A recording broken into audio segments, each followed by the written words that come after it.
Welcome back. Real quick, if you're not, it's fine, but it's free, and it will let you know whenever we post new videos. Thank you. The Grand Council chamber of Proxima Station hummed with the voices of 24 species. Ambassador James Harrington stood at the central podium, his dark hands resting lightly on its polished surface. Light from the nearby binary star system streamed through the vast observation dome, casting prismatic patterns across the assembly. Earth does not come before the Confederation's supplicants. Harrington's resonant voice carried through the chamber. We come as partners, offering our unique perspective as the youngest spacefaring civilization in this quadrant. In the upper gallery, a hooded figure shifted. The movement was subtle, nothing more than a repositioning that any assembled diplomats might make during a long session. No security AI flagged the motion. No sensor detected the pneumatic whisper of the concealed weapon. Our technological advancement may not match the Fraxi or the Mandari, Harrington continued, but humanity has always... The projectile struck him mid-sentence, 3 barbed spines that pierced his chest with exact placement. Harrington's eyes widened in shock. He staggered, one hand rising to the protruding spot before collapsing behind the podium. Chaos erupted. Security drones swarmed the chamber while medical personnel rushed to the fallen ambassador. The hooded assassin had already vanished, leaving only the 3 neurotoxin-laced spines as evidence of their presence. He should be dead. Dr. Kelvin, the Mandari chief medical officer of Proxima Station, gestured to the holographic display of Harrington's vital signs. The neurotoxin concentration would have been enough to kill an Galactic warrior twice his size. The Security Council representatives from 7 species studied the medical data, with expressions ranging from curiosity to suspicion. And yet he lives, observed Councillor Thrix. This requires investigation. The Galactic Empire objects to any suggestion of our involvement, growled General Crawl, his crimson scales bristling. We have respected the peace accord for 60 cycles. No one has accused you, General, Councillor Thrix responded smoothly. But we must understand what happened. I propose assigning a xenobiologist to study this unexpected resilience. Holographic profiles of potential researchers appeared before the council. Thakic manipulated the display until a single image remained. Dr. Nath. Her work on comparative species physiology was unequaled. General Q's vertical pupils narrowed. A Fraxi researcher, your people are hardly neutral in matters concerning humanity. Dr. Nath's commitment to scientific objectivity is well documented, Thak countered. The council will vote. The decision was made with little further debate. Dr. Nath would investigate the human ambassador's improbable survival. Dr. Nath stepped to the molecular scanner at the entrance to Proxima Station's medical bay. Her tall, willowy frame nearly brushed the top of the doorway. The journey from the Thy Science Academy had given her ample time to review the Confederation's classification data on humans. Bipedal mammalian species, gravity adaptation 1.0, strength index 3.2, intelligence measure 7.6, technological advancement 5.9, entirely unremarkable in the greater context of Confederation species. Nothing that explained survival against a toxin engineered to kill across multiple physiologies. She expected to find Ambassador Harrington in critical condition, sustained by medical technology. Instead, she found him sitting upright in bed, a data tablet in his hands, engaged in an animated conversation with the nurse. Vitic, an ambassador sends his regards, Harrington was saying, along with what I'm told is a traditional recovery gift. He gestured to a clear sculpture on a nearby table, though I'm not entirely sure it isn't some kind of monitoring device. The nurse laughed, adjusting the settings on an internal regenerator positioned over Harrington's chest. Confederation protocols would have detected any surveillance technology, an ambassador still. Harrington smiled. though Dr. Nath noted the expression was strained at the edges. "Can't be too careful these days."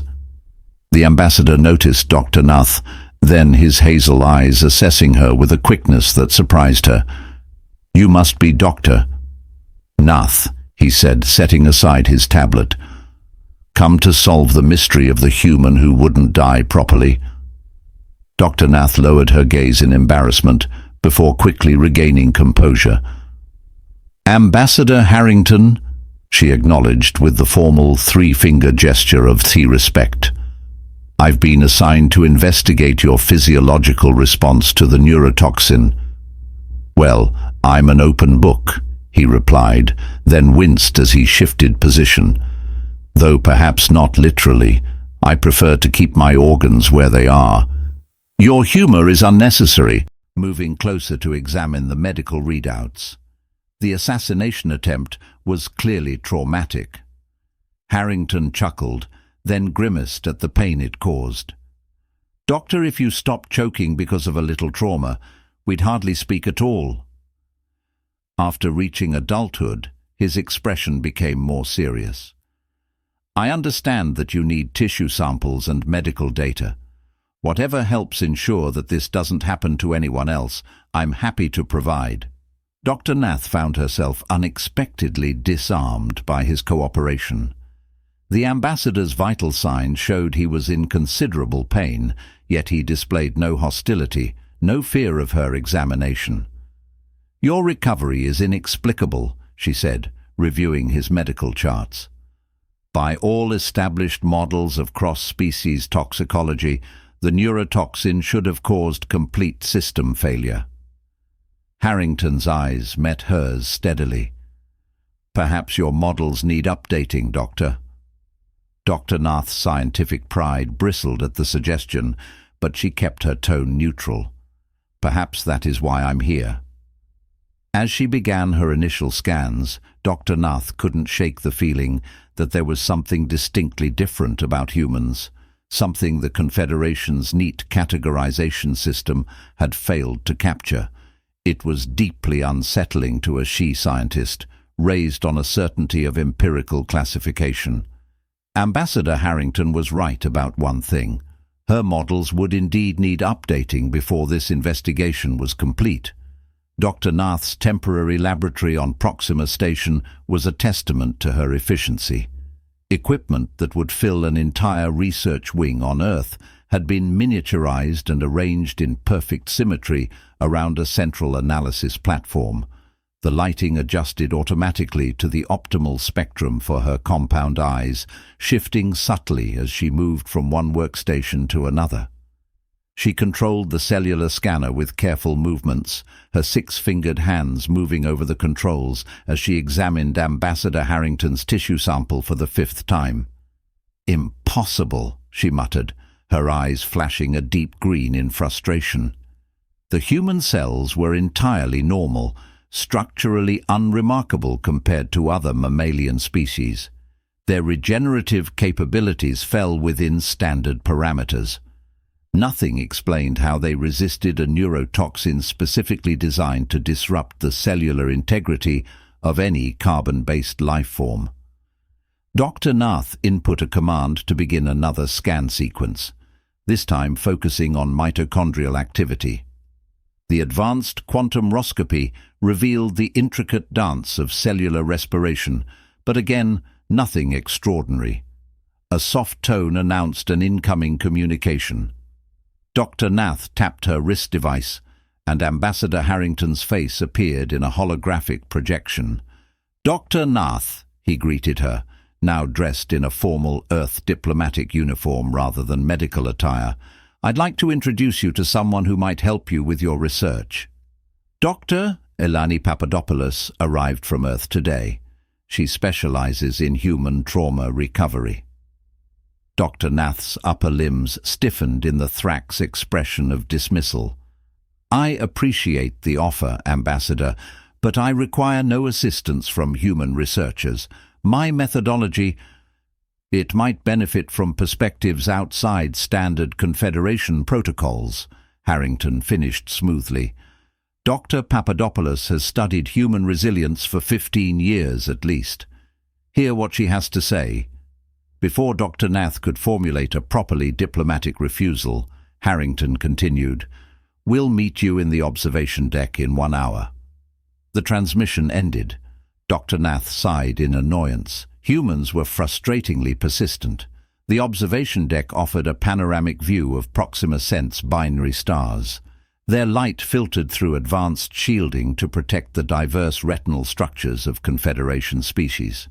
Dr. Nath arrived on time to find Harrington already there with a woman whose wild mess of black curls seemed to defy the station's artificial gravity. "Dr. Nath," Harrington performed introductions. "This is Dr. Ilani Papadopoulos, leading researcher in trauma psychology from Earth's Mediterranean Institute." Dr. Papadopoulos extended her hand in the human greeting custom, which Dr. Nath acknowledged with a slight inclination of her head, but did not reciprocate. Humans insisted on physical contact in social situations, a practice Dr. Nath found both unhygienic and unnecessarily intimate. "Ambassador Harrington has shared your preliminary findings," Papadopoulos said, withdrawing her hand without taking offense, "or rather, your lack of findings." "I've only begun my analysis," Dr. Nath replied stiffly. "Comprehensive cellular mapping takes time. Perhaps you're looking in the wrong place," Papadopoulos suggested, her brown eyes warm but direct. "Have you considered that what you're seeking might not be exclusively physiological?" Dr. Nath tried to control her shock. "You're suggesting a ecological component to toxin resistance. Surely such a scientist as yourself understands how fanciful that is." "Yeah," Harrington interjected gently. "Your established principles can't exactly explain why I'm standing here." Papadopoulos activated her own data tablet, projecting a holographic display between them. "These are recovery rates for human patients suffering severe trauma, with and without psychological support systems. The difference is statistically significant across all demographic categories." Dr. Nath scanned the data with rapid comprehension. Of her species, the correlation was indeed remarkable. Humans with strong emotional connections and positive psychological outlooks recovered significantly faster from identical injuries in most cases. "Correlation is not causation," she noted, though with less certainty than before. "True," Papadopoulos acknowledged, "but it's worth investigating, isn't it? Especially when your current approach has yielded nothing." Dr. Nath considered the proposal. Adding psychological assessment to research parameters represented a significant deviation from Confederation methodologies, but the Thea prized results above all. If this human perspective offered insights, scientific integrity demanded she explore it. "Very well," she conceded. "I will incorporate psychological factors into my research design." Harrington smiled, the expression reaching his eyes in a way Dr. Nath was beginning to recognize as genuine. "Excellent. Now, if you'll excuse me, I have a diplomatic reception to prepare for. I hope you both attend." The reception hall of Proxima Station was adorned with luminous decorations favored by the Mandari, creating constellations of light that drifted slowly amongst the assembled dignitaries. Representatives from 17 species mingled in the carefully calibrated atmosphere, discussing matters ranging from trade agreements to the recent expansion of the Rift Nebula. Dr. Nath observed from a quiet corner, nursing a glass of the mineral water. Her attention focused on the human contingent, particularly Ambassador Harrington, who moved through the crowd with remarkable ease for someone who had nearly died days earlier. The humans present displayed a puzzling confidence. Though physically smaller than many species and lacking obvious advantages like the Lux's multiple limbs or the Mandar's telepathic abilities, they engaged. A human scientist was explaining a concept to a towering Roxian philosopher. A human cultural attaché was making a Mandarin diplomat laugh, a feat Dr. Nath had never witnessed in her 112 years. "Surprising, isn't it?" Dr. Papadopoulos appeared beside her, following her gaze. "We are the new kids on the Galactic block, but we don't act like it." "It's irrational," Dr. Nath replied. "Your species has achieved interstellar travel only in the last century. By comparison, the Theorex have been traversing the stars for over 3 millennia. And yet," Papadopoulos gestured with her drink, "there's Harrington, discussing quantum entanglement theory with the Mandari Minister of Science, as if they were old colleagues." Before Dr. Nath could respond, her enhanced hearing caught a fragment of conversation from across the room. 2 Lutic military officers stood partially concealed behind a decorative pillar, their crimson scales almost blending with the Mandari lighting effects. "Concerning pattern, their conflict history," one was saying quietly, "the simulations confirm it. General Crown has reviewed the classified reports." The other replied, "These humans don't respond as expected. A superior force, they increase their resistance levels rather than yielding to the more dominant opponent. The general believes preemptive measures are required." The conversation abruptly ceased as the officers noticed her attention.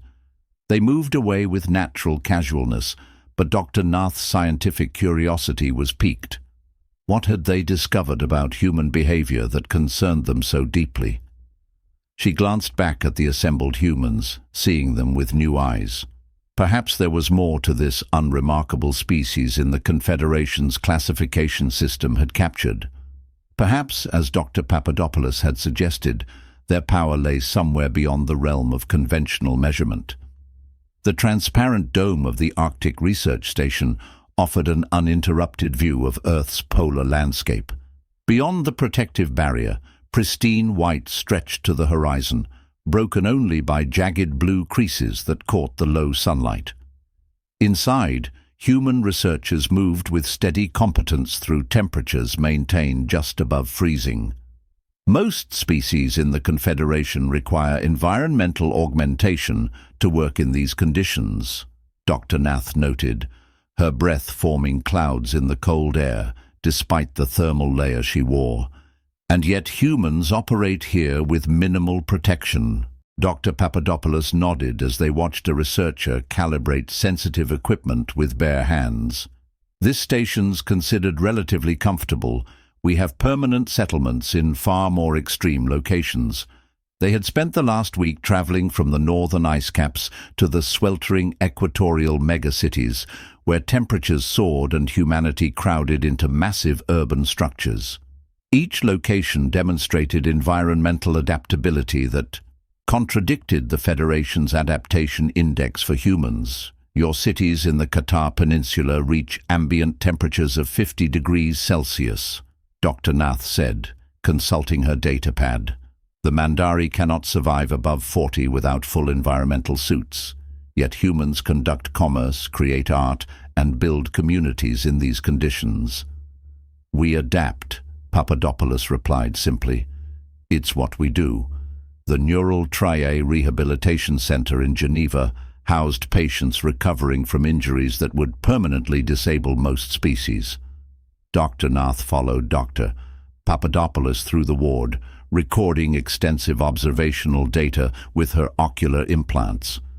"This patient suffered complete sing of a spinal cord 18 months ago," Papadopoulos explained, introducing a young man operating an exoskeletal walking frame.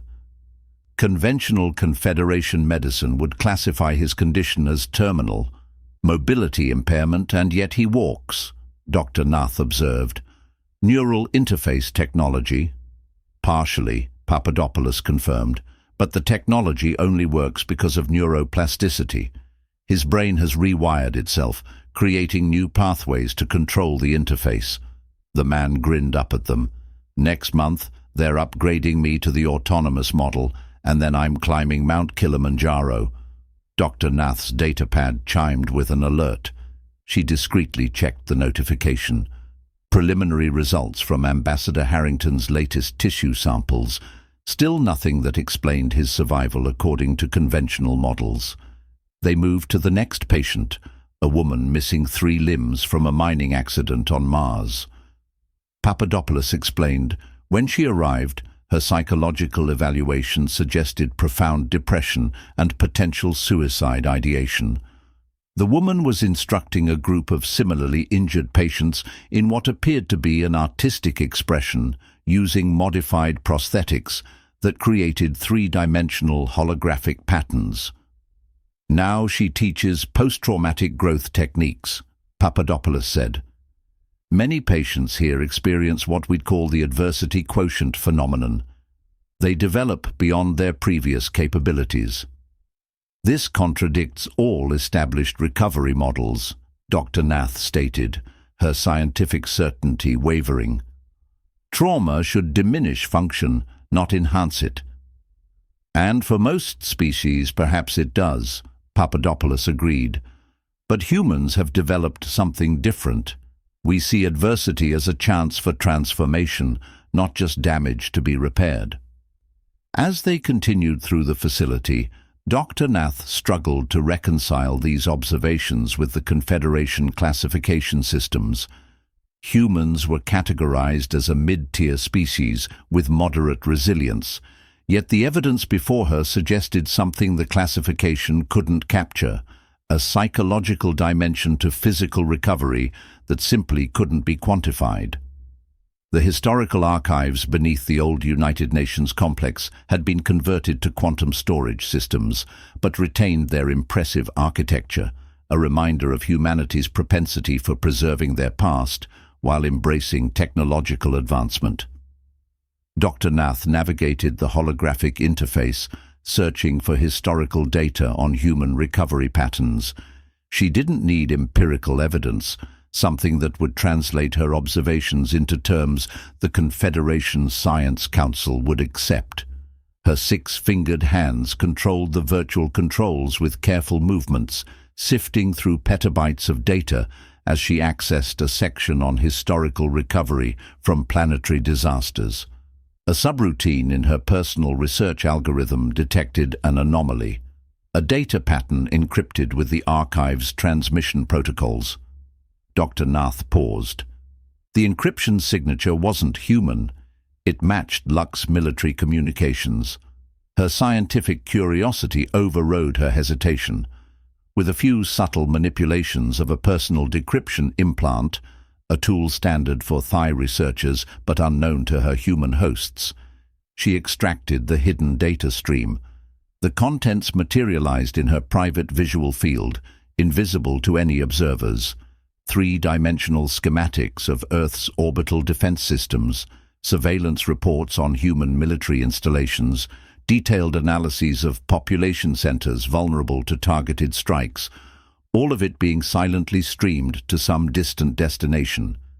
And a header that sent a chill through her. Exoskeleton Containment Protocol 7, Implementation Timeline. Dr. Nath quickly closed the file as Dr. Papadopoulos approached.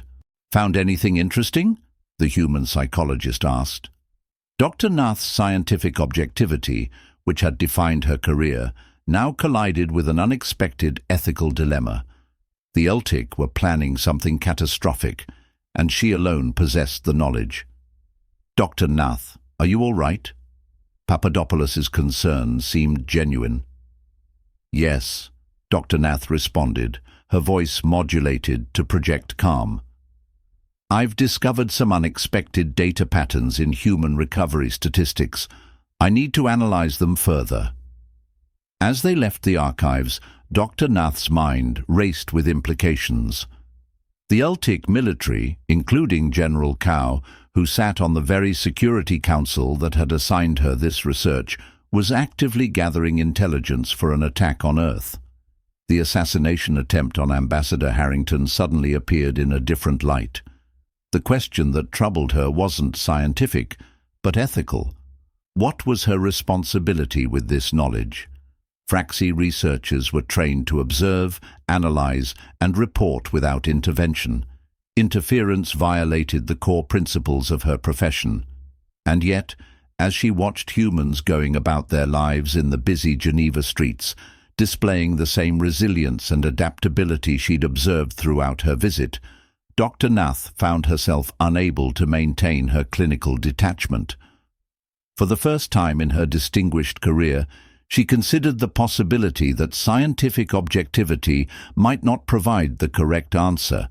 The diplomatic quarter of Nova Europa Station orbited Earth, an L5 Lagrange point. Its transparent structures captured and refracted sunlight in patterns designed to be aesthetically pleasing to multiple species. Dr. Nath sat at a small table in a secluded corner of the station's arboretum, surrounded by plant species from 17 worlds, carefully arranged to coexist in an artificial environment. Across from her sat Felix Vaughan, a Thea-operative whose official title, Cultural Lion, was widely understood as a cover for intelligence work. "You understand the implications of contacting me?" he asked, his voice modulated to frequencies below the hearing range of nearby species. Dr. Nath's eyes remained steady. "I do." Vaughan examined the data storage device she had passed him. "This contains the Galactic communications you discovered. Copies only. The originals remain secure in my personal encryption." His eyes widened with surprise. That was either very wise or very foolish. He pocketed the device. "I can confirm your suspicions. General Cao leads a nationalist faction within the Galactic military. They've been observing humanity with growing concerns since Earth's first faster-than-light voyage." "Why would humans concern them?" Dr. Nath asked. "Earth poses no military threat to the Galactic Empire." Vaughan's eye color deepened. "Not currently, no, but Galactic military doctrine is built on preemptive action. They're not evaluating human capabilities but potential trajectories." He leaned forward. "Human technological advancement over the past century exceeds predictive models. More concerning to them is what they call the response inversion pattern, meaning most species, when confronted with overwhelming force, capitulate. Humans, historically, do the opposite. They unify and fight more intensely when the odds become more desperate." Vaughan's nail clicked softly. For a species that bases military strategy on unpredictable responses to force application, humans represent a troubling anomaly. Dr. Nath processed this information against her observations. They fear what they cannot predict. Indeed, and they believe humanity must be contained before achieving full Confederation status, which would grant Earth protection under the Mutual Defense Protocols. The implications were clear. Ambassador Harrington's assassination attempt had been meant to delay Earth's admission process. When that failed, more drastic measures were being prepared. What will FXI intelligence do with this information? Vaughan tried to seem unfazed. "That depends on what you do next, Doctor." Nath. "Your position as an objective researcher grants you access no intelligence operation could achieve understanding. Don't you want me to continue my research while gathering evidence against the Galactic? The Confederation Council would require definitive proof before acting against a founding member species." Vaughan confirmed. "Especially with accusations this serious." Dr. Nath felt the weight of the decision before her. Scientific objectivity had been her guiding principle since her earliest education. To deliberately manipulate her research for political purposes violated everything she believed about scientific integrity.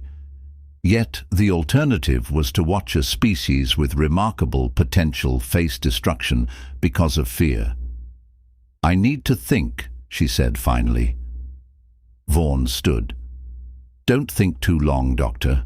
According to your discovery, Containment Protocol 7 has already been initiated." The Grand Chamber.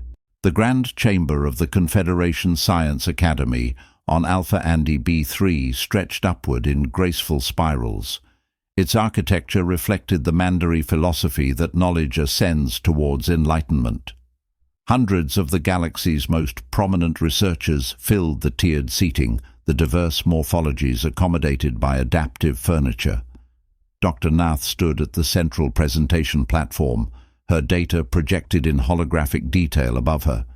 She had spent 3 days preparing this presentation on human resilience, carefully crafting it to reveal enough to be scientifically valid while omitting her most significant discoveries. The human capacity for psychological adaptation appears to directly influence physiological recovery processes, she explained, highlighting neural scans from the rehabilitation center. Where conventional methods separate mind and body responses to trauma, humans demonstrate a connection that cannot be ignored. She proceeded through her findings with thorough attention, noting how human cells appeared to respond to physiological and psychological states in ways not observed in other species. The evidence wasn't conclusive, but it suggested an avenue for further research, one that might eventually explain Ambassador Harrington's survival. As questions came from the assembled scientists, Dr. Nath noticed a delegation of Litic military observers in the upper gallery. General Craw himself sat among them, his yellow eyes fixed on her with predatory intensity. When the presentation concluded, Dr. Nath returned to her temporary quarters and immediately secured her research data with additional encryption methods. The preliminary findings she shared were now public knowledge, but her complete data, including her discovery about the Celtic conspiracy, remained her most valuable insurance. Her communications device pinged with an incoming message from Dr. Papadopoulos. Fascinating presentation. Ambassador Harrington sends his congratulations and would like to discuss his next steps when you return.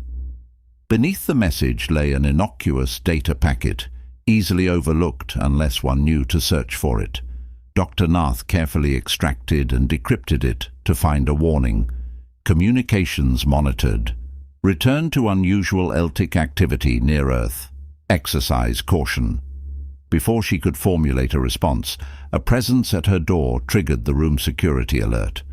Dr. Nath composed herself, adopting the neutral demeanor expected of a Storie scientist, and opened the door. General Craw filled the doorway, his massive frame requiring him to duck slightly to enter.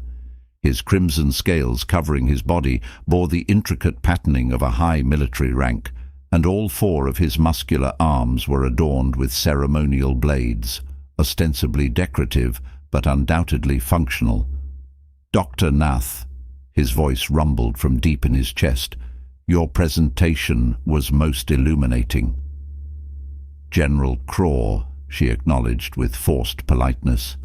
I'm surprised the Celtic military takes interest in xenobiological research. His vertical pupils narrowed. We take interest in all potential threats to Confederation stability. He moved further into the room, his presence overwhelming in the confined space. Your analysis of human resilience raises questions about their classification within our species hierarchy. Science often challenges established classifications, she replied evenly. That is how knowledge advances. Craw's upper right hand moved to a data device hanging from a chain around his neck. I have data that might contribute to your research. Celtic's biological response patterns that have never been shared with the scientific community. Their comparative analysis might prove illuminating. Dr. Nath recognized the offer for what it was, both a bribe and a test. That would be an unusual collaboration. These are unusual terms. Craw's eyes locked with hers. The question is whether a scientist of your reputation wishes to be remembered for genuine discovery or for political entanglements. The threat lay beneath his words, clear as a toxin in clean water. He knew she had discovered something.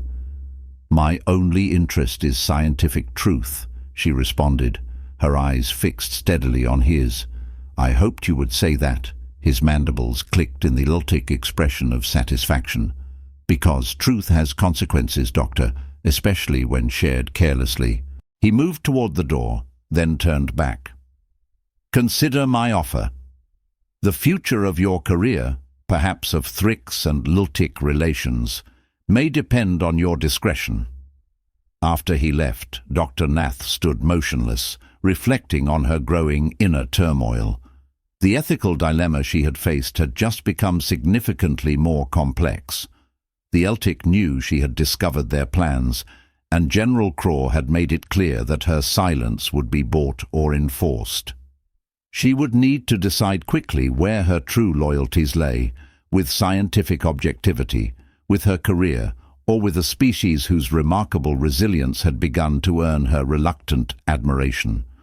The emergency alarms of Proxima Station wailed with dissonant harmonics designed to alert all species, regardless of auditory range. Dr. Nath rushed through the crowded corridors, her tall frame allowing her to see over the chaotic press of beings evacuating to safety zones. A massive explosion had rippled through the station's lower engineering section. Preliminary reports indicated a coolant malfunction, but Dr. Nath's suspicions ran deeper. The timing, 3 days after her return from Earth, seemed far from coincidental. She rounded a corner and stopped abruptly. Before her, a tableau of desperation unfolded. The structural collapse had trapped several station residents beneath twisted metal and shattered composite materials. Station security personnel held back a crowd of onlookers while awaiting emergency response teams. "They'll never survive until help arrives," a Mandari diplomat murmured beside her, his voice resonating with the musical undertones of a species' grief. "The atmospheric seal is compromised in that section." Before Dr. Nath could respond, a group of humans pushed through the crowd. They were maintenance workers, not emergency responders, wearing only basic protective gear. Without hesitation, they assessed the situation and began organizing an impromptu rescue operation. "We need lift support on the left flank," a woman with the maintenance insignia called out. "Torres, Kumar, get the Portola atmospheric generator from level 4. Within moments, the humans had established a perimeter and begun successfully and carefully accessing the trapped victims. They worked with coordinated efforts, passing tools and communicating in shorthand that suggested effective teamwork rather than random chance. Dr. Nath watched transfixed as they entered spaces filled with toxic smoke, emerging minutes later with survivors. The rescue shouldn't have been possible with their equipment and their numbers, and yet they continued pushing beyond, exhaustion refusing to abandon even those who seemed beyond saving. One human male emerged from the wreckage carrying an injured Lux child. The human's protective mask was given to the young reptilian, despite the obvious respiratory distress this caused him. Another crawled repeatedly into a space barely large enough for her slight frame to reveal personal artifacts important to a rescued Mandelder. When the professional emergency response team finally arrived, they found most of the work already complete. 17 lives saved, many of whom should have perished in the conditions. Dr. Papadopoulos appeared by Dr. Nath's side, her face smudged with soot from assisting the rescue. "Now, do you understand?" Dr. Nath suddenly came to a profound realization. "Your power isn't physical," she said slowly. "It's your connection to others." "Yes," Papadopoulos nodded. "We push beyond our biological limitations when others need them. It's not just that we help each other. Many species do that. It's that we grow beyond ourselves to do so."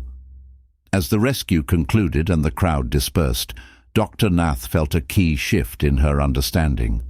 The Confederation's classification system measured quantifiable attributes, strength, intelligence, technological advancement, but it failed to capture this quality, this willingness to exceed all reasonable expectations when connected to a purpose greater than self-preservation. She suddenly understood why the Celtic feared humanity. Human unpredictability wasn't a flaw in their psychological makeup. It was a feature, allowing them to respond to challenges in ways that defied conventional strategic analysis. And in that moment, watching humans comfort beings from species who had joined the Confederation millennia before Earth civilization began, Dr. Nath recognized that she could no longer maintain her scientific detachment. She had become invested in humanity's future. "Your behavior has become erratic, Dr. Nath." Papadopoulos stood in the doorway of Dr. Nath's laboratory, concern evident in her expression.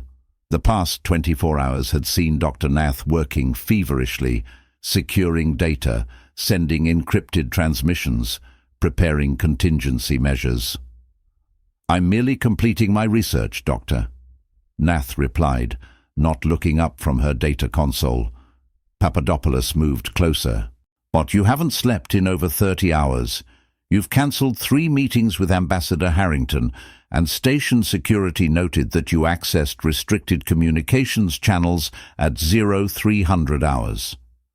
Dr. Nath shifted in discomfort, surprised that her activities had been monitored. She underestimated human attentiveness. "Dr. Nath." Papadopoulos's voice softened. "I'm not here as a colleague right now. I'm here as someone who's concerned. Whatever you're involved in, whatever you've discovered, you don't have to handle it alone." The statement struck Dr. Nath with an unexpected force. In her culture, problems were solved through institutional channels and hierarchical structures. The notion of personal assistance with professional difficulties was foreign and even inappropriate. And yet here was this human, offering support with no evident agenda beyond concern. Dr. Nath hesitated, her scientific training warning her, with an unfamiliar instinct to trust. Finally, she secured the laboratory with privacy protocols and turned to face Papadopoulos directly. "What I'm about to tell you violates multiple Confederation security protocols," she began, her voice low. "It may place us both in significant danger."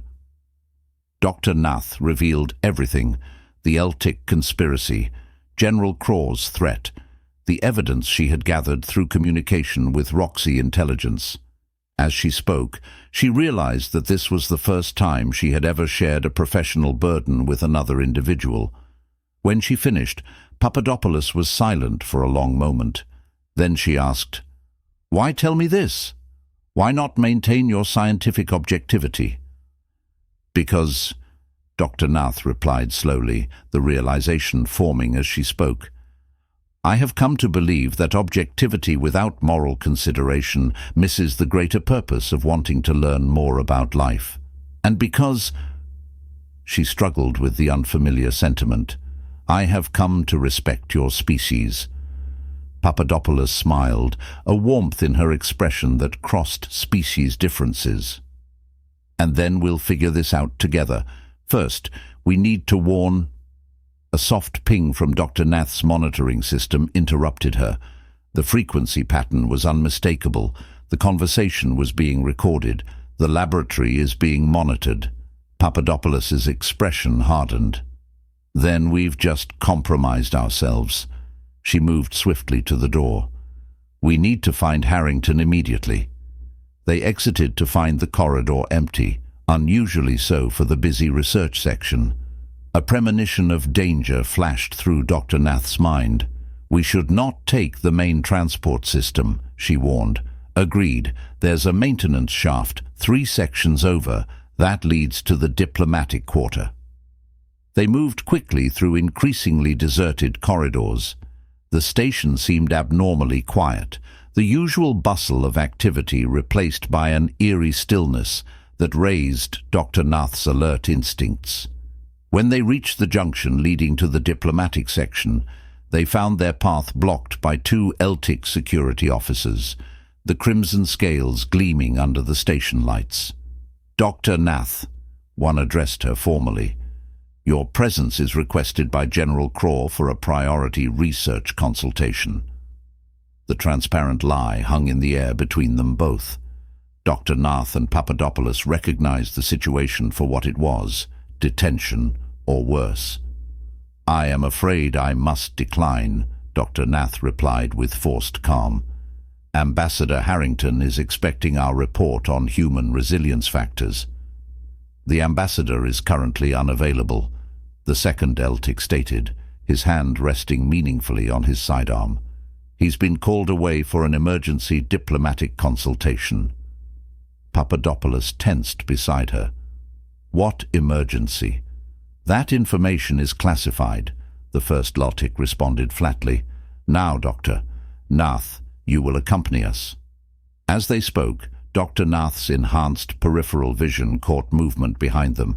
Two more Celtic security personnel moving to cut off their retreat. They were trapped, and Ambassador Harrington, the human they had sought to warn, was already in Celtic's custody. Dr. Nath met Papadopoulos's eyes and saw understanding there. Whatever happened next, their discovery had accelerated the Celtic timeline. Containment Protocol 7 had ramped up the implementation stage. Standing at the breaking point between peace and interspecies conflict, the command bridge of General Craw's warship hummed with activity.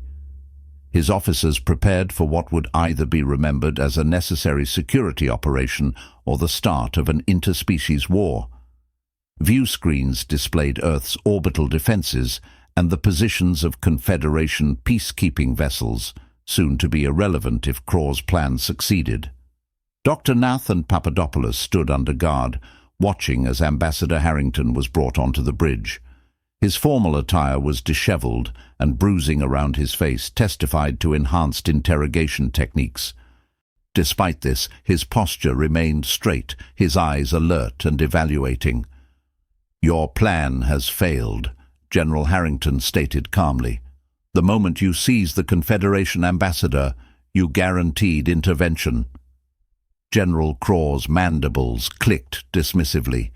"The Confederation moves slowly, Ambassador.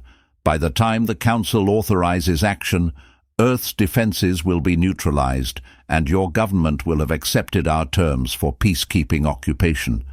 "You've miscalculated, Doctor," Nath interjected. "I transmitted evidence of your conspiracy to multiple secure locations before you captured us." Craw's vertical pupils narrowed. "A scientist to the end, Doctor. Nath, always believing facts will triumph over force." He activated a communication screen. "Begin the operation. Target Earth's primary defense installations first." An alarm suddenly blared throughout the bridge. "Transmissions detected," an Celtic officer reported urgently. "Someone is broadcasting on all Confederation frequencies." "Impossible," Craw snarled, his forearms tensing in rage. "This vessel's communications are secured." Dr. Nath exchanged glances with Papadopoulos. Neither had initiated a transmission. Then movement caught their attention.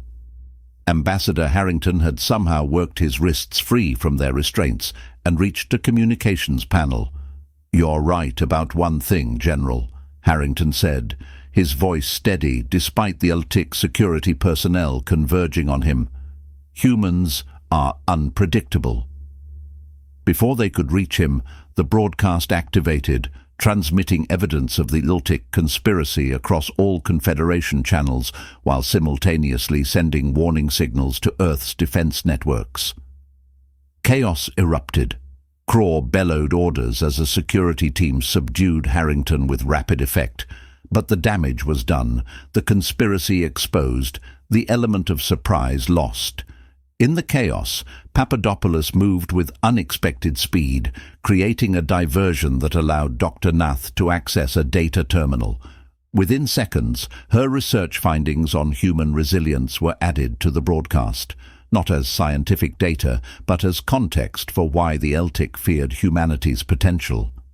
As the security forces recaptured them, the view screen showed Confederation peacekeeping vessels changing course, responding to the unauthorized military action by a member species. General Craw stood over his prisoners, rage emanating from every scale. You've merely delayed the inevitable. Humans remain a threat that must be contained. Every species in the galaxy will see the truth, as I and do as I have done. You still don't understand, Dr. Nath replied, her compound eyes steady. What you fear isn't humanity's potential threat. It is that they represent a form of power your species cannot comprehend, the power of hope against all odds, of connection beyond self-interest. This makes them unpredictable to you, the most dangerous trait in an enemy. Before Craw could respond, the bridge doors opened to admit a contingent of Confederation security forces, led by the intelligence operative Vaughn. The conspiracy had been exposed, and the immediate danger neutralized. Later, before the assembled Confederation Council, Dr. Nath presented her completed research.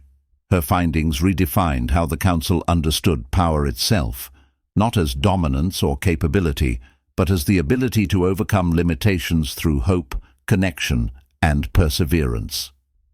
In humanity, she concluded, we have encountered not just another species, but a mirror reflecting what we all might become when we embrace our vulnerabilities rather than fearing them. They have shown us that true power lies not in strength or technology, but in the refusal to surrender, even against impossible odds.